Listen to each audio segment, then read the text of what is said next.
ఈ రోజు మన వరి పొలంలో కలుపుని కంట్రోల్ చేయడానికి బియ్యాన్ని చల్లుతున్నాం. అంటే బియ్యం అయినా చల్లుకోవచ్చు, లేక నూకలైనా చల్లుకోవచ్చు. అసలు ఈ బియ్యం చల్లితే కలుపు కంట్రోల్ అవ్వడం ఏంద్రా బాబు అని పరేషాన్ కాకండి. ఎందుకంటే ఇది సివిఆర్ గారు కనుక్కున్న కొత్త పద్ధతి. ఈ రోజైతే ఒక ఎకరానికి 50 కిలోల బియ్యాన్ని చల్లుతున్నాం.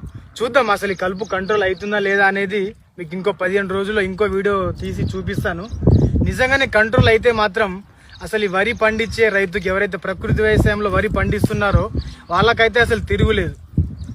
ఎందుకంటే మెయిన్గా మనకు ఇబ్బంది పెట్టేది కలుపే. మనం కలుపుని ఎంత సులభంగా కంట్రోల్ చేసుకుంటే మనకు అంత ఈజీ అవుతుంది.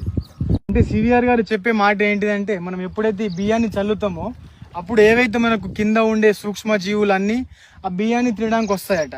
అట్లా వచ్చినప్పుడు ఏమవుతుందంటే ఆ సాయిల్ని మొత్తం గుల్లబారేలాగా చేసి ఆ బియ్యంతో పాటు ఏవైతే మనకు కలుపు మొలవడానికి రెడీగా ఉన్నాయో ఆ కలుపుని కూడా ఆ సూక్ష్మ జీవులే